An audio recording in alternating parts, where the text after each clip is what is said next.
Llegué al patio de mi hermana con un pay de durazno en las manos y escuché su voz detrás de la puerta.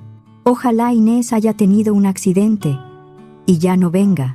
Después se rieron todos. Mi mamá, mi papá, mi hermana, su esposo, hasta los niños. No me fui. Abrí la puerta, entré al patio y fingí que no había escuchado nada. Al día siguiente no grité, no reclamé y no rogué. Solo empecé a cerrarles todas las puertas. Me llamo Inés, tengo 45 años y vivo sola en la Ciudad de México, en una zona tranquila de la alcaldía Benito Juárez. Me divorcié hace unos 5 años. No fue un divorcio terrible, ni lleno de pleitos. Fue una separación triste, pero limpia. Mi exesposo y yo entendimos que ya no queríamos la misma vida. Repartimos todo de forma justa y cada quien siguió su camino. Él se volvió a casar 2 años después y se fue a vivir a Querétaro por trabajo. Me dio gusto por él. Nunca lo odié. Lo único que siempre me dolió fue no haber podido tener hijos. Lo intentamos durante años, tratamientos, consultas, esperanzas, silencios incómodos, después de cada resultado negativo. Nunca pasó. Después del divorcio, con el tiempo, aprendí a vivir con eso. Aún así, yo sentía que tenía familia. Mis papás seguían vivos. Ya estaban en sus 70, pero eran sanos, activos, de esos que todavía iban al súper. Caminaban por la colonia y opinaban de todo como si siguieran teniendo la última palabra. Y tenía a mi hermana menor, Miriam, de 38 años. Miriam siempre fue la consentida. No lo digo para sonar mártir, simplemente era así. Si ella lloraba, todos corrían. Si yo lloraba, me pedían que no exagerara. Si ella necesitaba algo, se resolvía. Si yo necesitaba algo, me tocaba entender. Miriam se casó joven con Germán y tuvo 2 hijos, Paola, de 14 años, y Rodrigo, de 10. Yo los quise desde que nacieron. Como no tuve hijos propios, en ellos puse mucho de ese cariño que no tenía dónde más poner. Después del divorcio, mi situación económica quedó bien. Mi exesposo y yo habíamos trabajado mucho. Ahorramos, invertimos y nunca fuimos de gastar por presumir. La casa con la que me quedé ya estaba pagada. Tenía ahorros y fondos para vivir tranquila. Hacía voluntariado. Viajaba de vez en cuando y ayudaba a mi familia cada vez que podía. Unos años antes, Miriam y Germán quisieron comprar una casa en Coapa. No era nueva ni lujosa, pero tenía patio, 3 recámaras y espacio para ellos y los niños. El problema era el enganche. Yo les completé 750,000 pesos de mis ahorros. No fue préstamo, no pedí pagarés, no puse condiciones. Miriam lloró cuando se los transferí. Germán me abrazó y me dijo que nunca lo iban a olvidar. Mis papás dijeron que yo era una bendición para la familia. Yo les creí. Ese sábado, a finales de agosto, Miriam organizó una comida en su casa, la misma casa que yo había ayudado a comprar. Iban a hacer carne asada en el patio. El cielo estaba nublado, pero todavía no llovía. Yo me levanté temprano y preparé un pay de durazno casero, de esos que Paola me pedía desde niña. Salí de mi casa como a la 1:30. Era sábado, todavía no llovía, y el tráfico hacia el sur estaba más ligero de lo normal. Llegué cerca de las 2, me estacioné, bajé con el pay y caminé hacia la entrada lateral del patio. La puerta estaba cerrada, pero se escuchaban voces del otro lado. Risas, música bajita, platos moviéndose, el ruido del asador. Iba a abrir cuando escuché a Miriam con toda claridad. ¿Y Inés? Alguien contestó algo que no alcancé a distinguir. Entonces Miriam soltó una risa y dijo: «Ojalá Inés haya tenido un accidente y ya no venga». Me quedé parada. El pay me pesaba en las manos. Luego escuché las risas. No fue una risa incómoda. Fueron varias voces al mismo tiempo: mi mamá, mi papá, Germán, Paola y Rodrigo. Más aguda, de niño, pero ahí estaba. Durante años me dije que tal vez yo era demasiado sensible.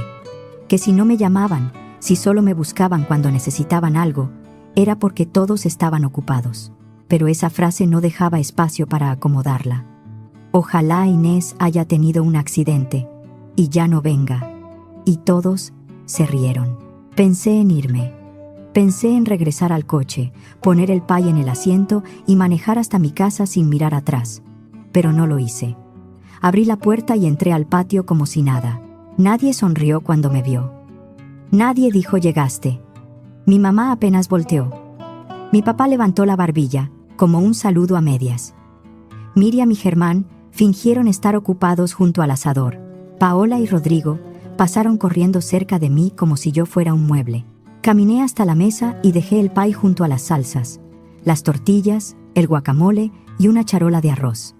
Busqué dónde sentarme. Al final, había una silla plegable, un poco apartada de todos. Me senté allí. Pasé 3 horas en esa silla. No comí. Solo tomé agua.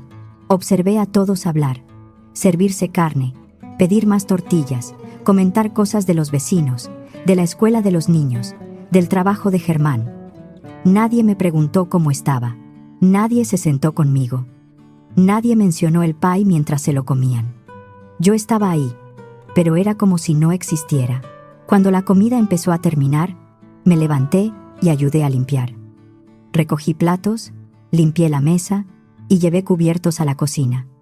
Miriam no me dio las gracias. Nadie lo hizo. Al final fui por mi refractario. El pay se había acabado.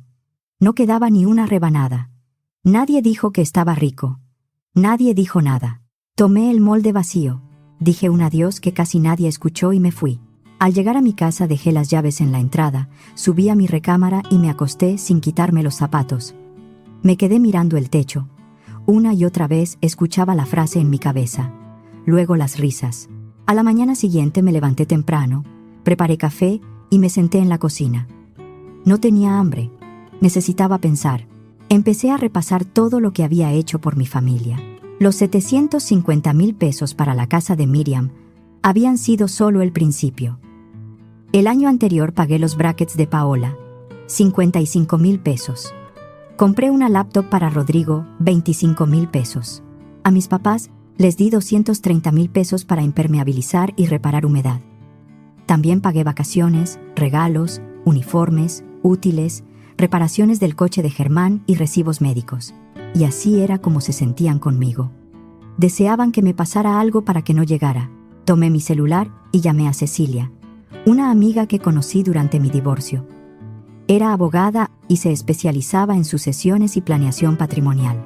Me había ayudado a ordenar mis papeles cuando mi exesposo y yo dividimos nuestras cosas. Contestó al tercer tono.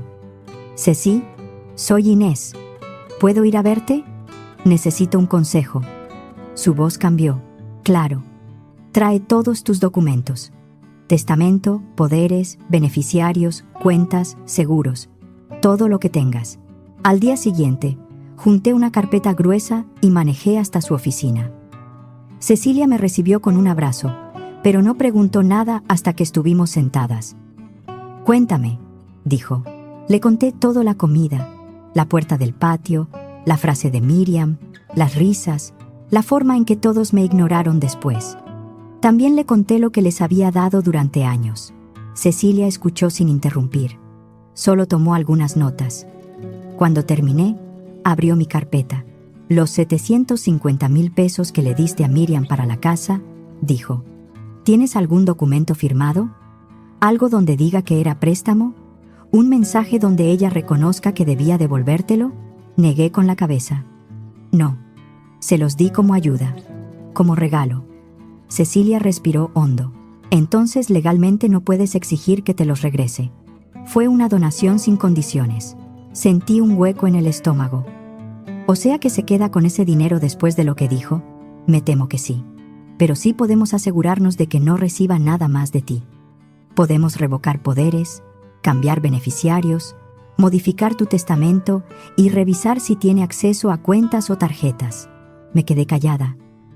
Los 750,000 ya se habían ido, pero todavía podía cerrar la puerta antes de que siguieran entrando.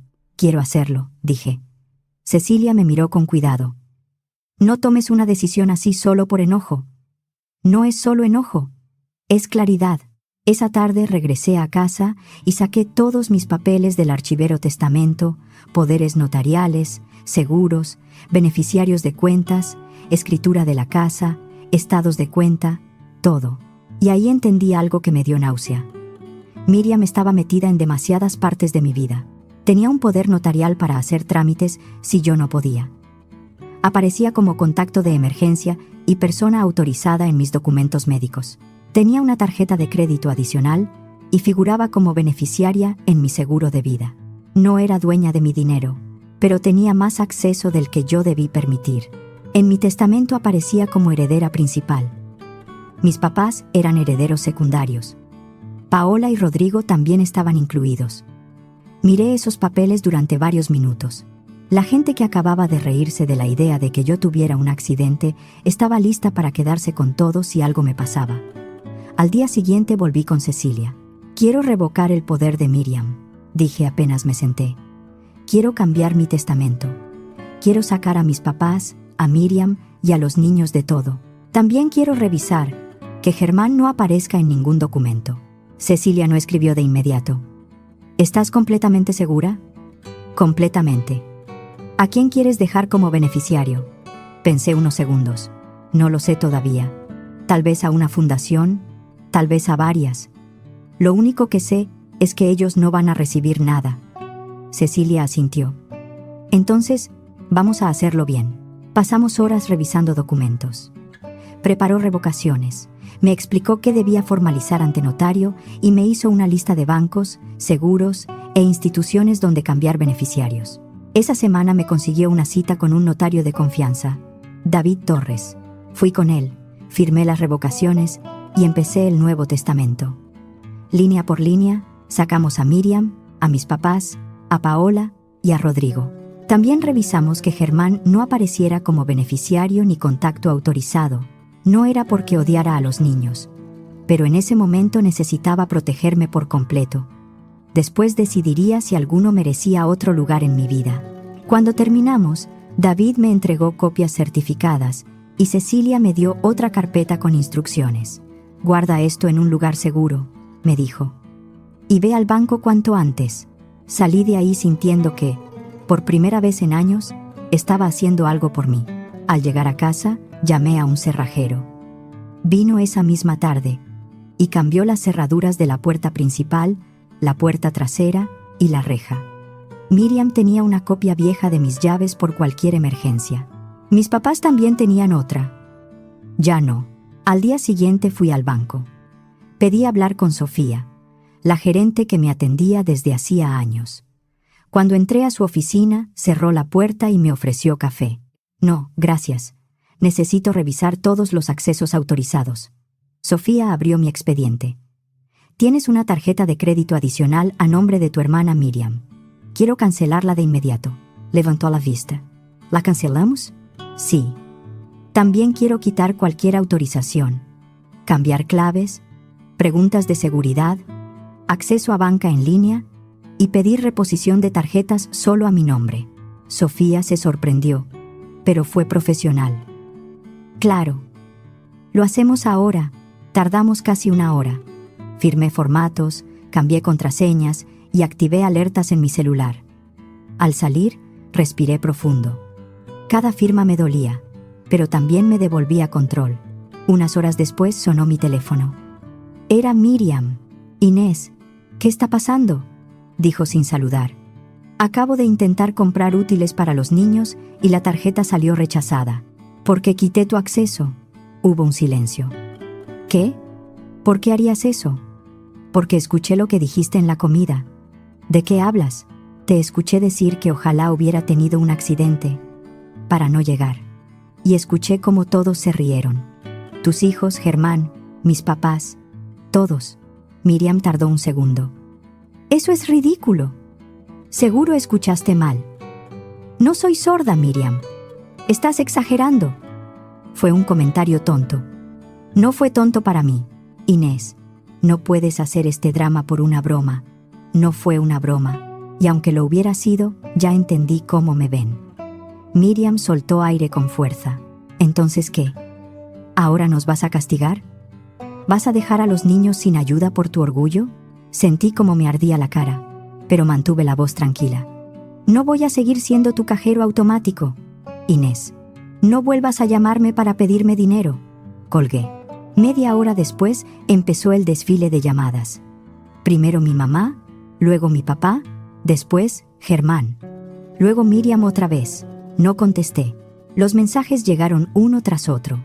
Mi mamá escribió que una familia no se rompía por un comentario. Mi papá dijo que a mi edad debía tener más madurez. Germán escribió que pensara en los niños. Miriam escribió primero enojada, luego ofendida, luego preocupada. Nadie escribió. Lo que hicimos estuvo mal. Al día siguiente fui a ver a David Torres otra vez.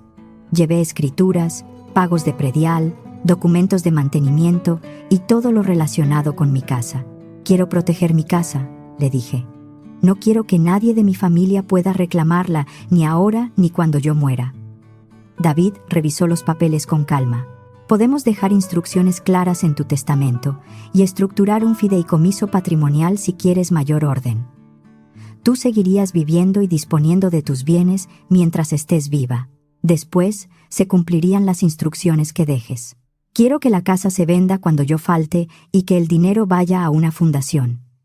No a mi familia. David no hizo gestos, solo escribió. De acuerdo. También revisaremos cualquier documento donde tu hermana aparezca vinculada. Quiero quitarla de todo. Trabajamos casi 2 horas. Firmé documentos y dejé instrucciones claras. No era impulso. Era una decisión tomada después de años de ignorar señales. Esa misma tarde, cuando ya estaba en casa, escuché un coche detenerse afuera. Me acerqué a la ventana y vi a Miriam y Germán bajando de su camioneta. Venían serios. Miriam traía el celular en la mano. Germán caminaba detrás con cara de que hablar fuerte arreglaba todo. Tocaron el timbre. No abrí. Inés, abre. Tenemos que hablar. Me quedé del otro lado de la puerta. Luego escuché un sonido metálico. Una llave entrando en la cerradura. Miriam estaba intentando usar su copia vieja. La llave no giró. ¿Qué? La escuché decir. Cambió las cerraduras. Germán murmuró algo. Miriam empezó a golpear. Inés, sé que estás ahí. Abre la puerta ahora mismo. Me fui a la sala. Prendí la televisión y subí el volumen lo suficiente para no oírla tan clara. Me senté a ver un programa de cocina mientras mi hermana golpeaba mi puerta. La misma que un día antes todavía quería usar mi tarjeta. Después de un rato se cansaron y se fueron. Unos días después, recibí una llamada de un número desconocido. Dudé antes de contestar, pero lo hice. ¿Tía Inés? Era Paola. Hola Paola, ¿puedes hablar? Sí, ¿qué pasa? Mis papás dicen que te volviste loca y que ya no quieres hablar con nadie. No entiendo qué pasó. Respiré hondo. ¿Te acuerdas de lo que dijo tu mamá en la comida? Antes de que yo entrara al patio. Paola se quedó callada. ¿Lo recuerdas? Sí, dijo casi en un susurro. Cuando dijo que ojalá hubieras tenido un accidente. Eso. Hubo otro silencio. Yo también me reí, dijo. No pensé. Me reí porque todos se rieron. Pero sí estuvo mal. Para mí no fue una broma, Paola. Escuché a mi familia reírse de que me pasara algo. Ese día entendí que no quiero seguir ayudando a personas que se burlan de mí así. Su respiración tembló. Perdón, tía. De verdad. No sabía qué decirte. Me quedé mirando la pared de mi cocina. Paola tenía 14 años. Se había reído porque los adultos se rieron. Eso no borraba el dolor, pero tampoco era lo mismo que Miriam diciendo la frase. Ven mañana, le dije. Quiero hablar contigo en persona. ¿Sí me vas a abrir? Sí. A ti sí. Al día siguiente Paola llegó por la tarde, después de clases. Venía en uniforme, con la mochila al hombro y una expresión nerviosa. Abrí la puerta. Pasa. Se sentó en la sala, en el borde del sillón. Miraba sus manos. Perdón, tía Inés. Sé que ya te lo dije, pero quería decírtelo de frente. No debí reírme. Sí, respondí. No debiste. Se le llenaron los ojos de lágrimas. Me dio vergüenza después. Mi mamá sí estuvo mal. Tu mamá es adulta. Ella sabía lo que decía. Paola asintió. Yo todavía te quiero, le dije. Pero necesito tiempo. Está bien. No quiero presionarte. Solo quería que supieras que sí me importó. Nos quedamos hablando un rato.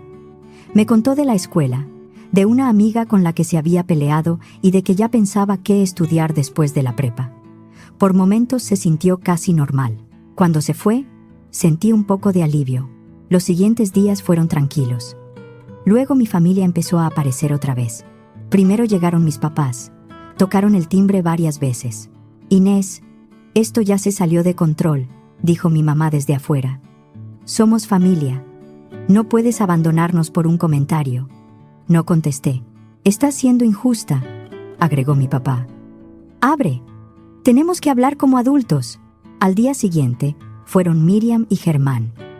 Miriam golpeó la puerta. «Perdiste la cabeza, Inés. Estás destruyendo a la familia». Yo subí el volumen de la televisión y la ignoré. Eso pasó varias veces.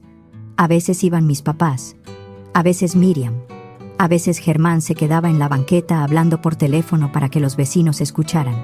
Yo ya no abría. Entonces entendí algo. Mientras siguiera viviendo ahí, nunca iba a tener paz. Ellos sabían dónde estaba. Podían presentarse cuando quisieran, tocar, gritar, intentar abrir, dejar cartas, hacer escenas. Yo podía cambiar cerraduras y bloquear números, pero mi casa ya no se sentía como refugio. Necesitaba irme. Llamé a Carlos, un agente inmobiliario que años atrás nos había ayudado a mi ex esposo y a mí con la venta de un departamento de inversión. Le dije que quería vender mi casa y comprar algo más pequeño. «Quiero un departamento cómodo», le expliqué. 2 recámaras, buena luz, zona segura, y necesito hacerlo con discreción. No quiero que mi familia se entere. Carlos entendió. No puso letrero afuera. Las visitas fueron pocas, con cita, y yo seguí empacando como si solo estuviera ordenando. En 2 semanas encontró un departamento en Coyoacán, 2 recámaras, cocina bonita, sala con luz, balcón pequeño y vigilancia. No era lujoso, era cálido. La venta de mi casa tomó más tiempo, entre avalúos, papeles y notaría. Yo tenía margen para apartar el departamento mientras se cerraba todo. Vendí algunas cosas, doné otras y guardé lo importante. No le di mi nueva dirección a nadie, ni siquiera a Paola. No porque desconfiara de ella, sino porque era menor y vivía con sus padres. Cuando todo estuvo listo, contraté una mudanza y salí en un solo día. Vi subir cajas, muebles, libros y vajillas. Luego miré la casa vacía. Había vivido ahí muchos años. Había imaginado una vida que nunca llegó. Había recibido a mi familia y cocinado para ellos. Cerré la puerta por última vez sin llorar. El departamento costó menos que la casa, así que la diferencia regresó a mis inversiones. Después de la mudanza, Cecilia y David actualizaron mis documentos. El nuevo departamento y el dinero restante quedaban bajo las mismas instrucciones. Nadie de mi familia tendría acceso ni quedaría como beneficiario. 2 semanas después, recibí un mensaje de un número desconocido. Era Miriam. «Fuimos a tu casa y nos dijeron que la vendiste. ¿Dónde estás viviendo? Necesitamos saber dónde estás». No respondí. Una semana después, recibí un correo de mis papás. Decían que yo me estaba comportando como una persona fuera de control, que había abandonado a mi familia y que les daba vergüenza mi actitud. Terminaba así: «Si algún día necesitas algo, no nos busques». Lo leí 2 veces. Luego lo borré. No volví a hablar con ellos. Ni con mis papás, ni con Miriam, ni con Germán. La única persona con la que mantuve contacto fue Paola. Nos veíamos en una cafetería, siempre en lugares públicos. Nunca le di mi dirección. Unas semanas después de mudarme, Paola cumplió 15 años. No hubo gran fiesta, al menos no que yo supiera. Nos vimos en nuestra cafetería de siempre. Le llevé una tarjeta con una transferencia de 10,000 pesos. Cuando vio el comprobante, abrió mucho los ojos. «Tía, es muchísimo. Es para ti. Úsalo en algo que necesites o guárdalo». «Lo voy a guardar para una laptop», dijo. «Para la prepa y luego la universidad. Me parece una buena idea». Paola miró su chocolate caliente. «Las cosas están difíciles en mi casa». No dije nada. La dejé seguir. Mi mamá consiguió otro trabajo por las tardes. Mi papá está tomando horas extra. Les cuesta pagar el crédito de la casa y el seguro de gastos médicos. Los he escuchado discutir. Lo siento, dije. Y era verdad en una parte de mí. Otra parte no sentía mucho. Hablan mucho de ti, agregó Paola. Dicen que tú siempre ayudabas y que ahora les toca hacer todo solos. Tomé mi café con calma. Yo ayudé durante años, Paola. Le di a tu mamá 750,000 pesos para esa casa. Pagué tus brackets. Compré la computadora de Rodrigo. Ayudé a tus abuelos con su techo. Y después escuché que deseaban que me pasara algo. Ahora pueden hacerse cargo de su propia vida. Paola asintió despacio. Creo que entiendo. Pasaron 6 meses. Me fui acomodando. Hacía voluntariado 2 veces por semana. Me inscribí a pintura. Tomé un vuelo temprano a Oaxaca para un fin de semana largo, sola, y caminé sin avisarle a nadie. Comí bien, dormí bien, respiré. Por primera vez, mi casa estaba callada sin sentirse vacía. Un día recibí una llamada de una fundación con la que colaboraba desde hacía años, seria, con recibos y todo en regla. Organizaban una campaña para apoyar a familias vulnerables y me preguntaron si quería participar como voluntaria. En realidad, dije, quiero hacer una donación. Claro, Inés. Lo que puedas aportar será de mucha ayuda. Quiero donar 1,800,000 pesos. La mujer al otro lado de la línea se quedó callada. Inés, es una cantidad enorme. ¿Estás segura? Sí.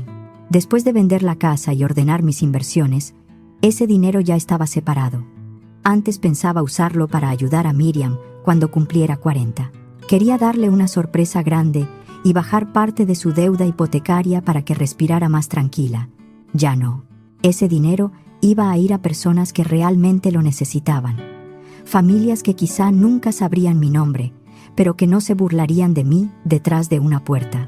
Hice la transferencia al día siguiente. La fundación me mandó una carta de agradecimiento y me explicó cuántas familias podrían recibir apoyo con renta temporal, alimentos, atención psicológica y asesoría para encontrar empleo. Lloré cuando la leí. No por tristeza, por alivio. 1 año después de mudarme, mi vida era mía. Me despertaba a la hora que quería. Organizaba mis días sin llamadas de emergencia de Miriam ni mensajes de mis papás pidiendo ayuda. Nadie me decía que era exagerada. Nadie usaba mi cariño como una tarjeta sin límite. Seguí en el banco de alimentos. Me uní a un club de lectura y empecé yoga. Hice amistades nuevas, gente que no sabía toda mi historia ni tenía interés en mi dinero. Me invitaban a tomar café, al cine, a caminar. Me preguntaban cómo estaba y escuchaban la respuesta. Paola y yo seguíamos viéndonos cada pocas semanas. Le iba bien en la escuela. Hablaba de estudiar diseño o psicología y cambiaba de opinión como cualquier adolescente. Nunca me pedía dinero. Eso lo valoraba. A veces le daba algo pequeño, un libro, una chamarra, dinero para materiales. No porque ella lo exigiera, sino porque me nacía. Un día, mientras tomábamos café, me dijo, Rodrigo preguntó por ti. Me quedé quieta. ¿Qué preguntó? ¿Que por qué ya no vas a la casa? Dice que antes ibas mucho. ¿Y qué le dijiste? La verdad. Que mi mamá dijo algo muy cruel de ti, que tú la escuchaste y que decidiste no estar cerca de personas que te trataron así. ¿Y qué dijo? Se sintió mal. Dijo que ese día no entendía bien lo que estaba pasando, que se rió porque todos se estaban riendo. Miré por la ventana. Rodrigo tenía 10 años cuando pasó. Era un niño. No iba a ponerle encima una crueldad que aprendió mirando a los adultos. Probablemente no entendía, dije. Paola me observó con cuidado. ¿Crees que algún día los perdones? Lo pensé. No lo sé. Tal vez algún día los perdone por dentro. Pero perdonar no significa abrirles otra vez la puerta de mi vida. Paola asintió. Creo que entiendo. O estoy tratando. Por ella supe que Miriam y Germán seguían batallando con el dinero. El crédito de la casa les pesaba. Miriam trabajaba en las mañanas y algunas tardes. Germán tomaba horas extra. Cancelaron servicios, dejaron de salir a comer y recortaron gastos que antes daban por sentados. Una parte de mí sentía tristeza. Otra parte recordaba el patio, la puerta cerrada, la risa de todos. Habían confundido mi generosidad con obligación. Me habían tratado como una fuente de dinero y luego se habían burlado de mí. Ahora les tocaba vivir con las consecuencias. Mis papás mandaron otro correo. Decían que yo era una decepción, que ellos me habían criado mejor, que debía darme vergüenza abandonar a mi familia. Lo borré sin responder. También supe, por una conocida de mi mamá, que mis papás contaban otra versión. Decían que yo había perdido la cabeza, que los había cortado sin razón, que era fría, egoísta y rencorosa. Al principio me dolió. Luego dejó de importarme. Quienes preferían creerles no eran gente que yo necesitara convencer. Como al año y medio de haberme mudado, recibí una carta de Miriam en mi nuevo departamento. No sé cómo consiguió la dirección. Tal vez alguien habló de más o algún documento de la venta pasó por demasiadas manos. No quise culpar a Paola sin pruebas. Reconocí la letra de inmediato. La carta era larga. Miriam decía que lo sentía, que lo de la comida había sido una broma de pésimo gusto, que no quiso decirlo en serio, que me extrañaba, que quería recuperar nuestra relación, que los niños preguntaban por mí, que mis papás estaban sufriendo. Por un momento pensé que tal vez había entendido. Luego seguí leyendo. Después de la disculpa venía lo de siempre, no les alcanzaba. La escuela era cara, el crédito los ahogaba, Germán estaba cansado, ella ya no podía más. Esperaba que yo, como hermana, entendiera y los ayudara aunque fuera con algo. En toda la carta no había una sola línea que dijera: «Te usamos o te debemos algo». Solo otra forma de pedirme dinero. Doblé la carta y la tiré a la basura. 2 años después de aquella comida, estaba sentada una noche en mi departamento, leyendo en el sillón, cuando me di cuenta de algo muy simple. Era feliz. No era una felicidad ruidosa. Era paz. Y para mí eso ya era muchísimo. Tenía amistades que me querían por quien era, no por lo que podía pagar. Tenía actividades, dinero suficiente para vivir bien y apoyar causas en las que creía. Tenía silencio cuando quería silencio, y compañía cuando quería compañía. Me dolió admitirlo, pero no me extrañaban a mí. Extrañaban lo que yo pagaba. A veces pensaba en mi ex esposo. Después del divorcio mantuvimos una relación cordial. Cada diciembre me mandaba un mensaje amable, y yo respondía igual. No sabía lo que había pasado con mi familia, pero cuando nuestro matrimonio terminó, lo hicimos con respeto. Repartimos lo construido sin destruirnos. Me habría gustado que mi familia me mostrara al menos esa misma decencia. Paola terminó la preparatoria cuando estaba por cumplir 18. Fui a su ceremonia de graduación. Me senté entre otras familias, varias filas atrás.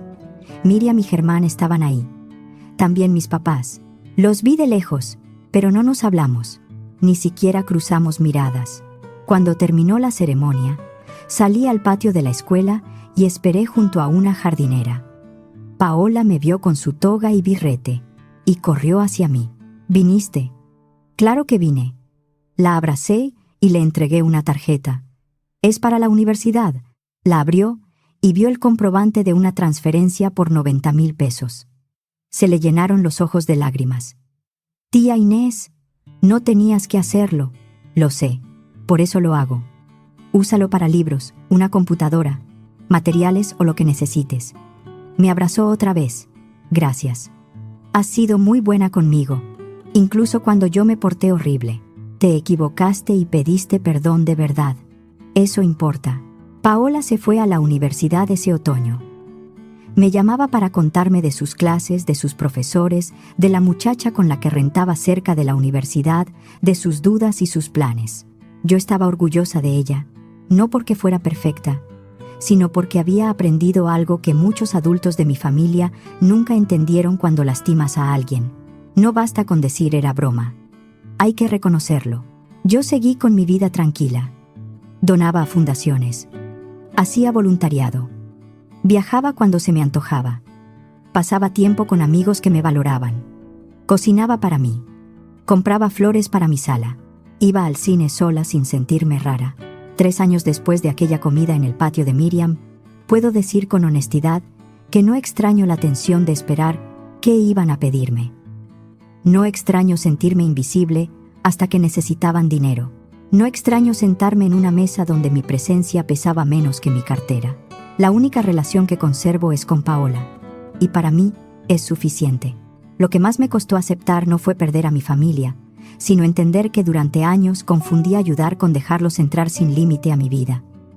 Miriam no solo se rió de mí ese día, se rió sentada en una casa que yo ayudé a comprar, mientras mis papás, Germán y los niños le seguían la corriente.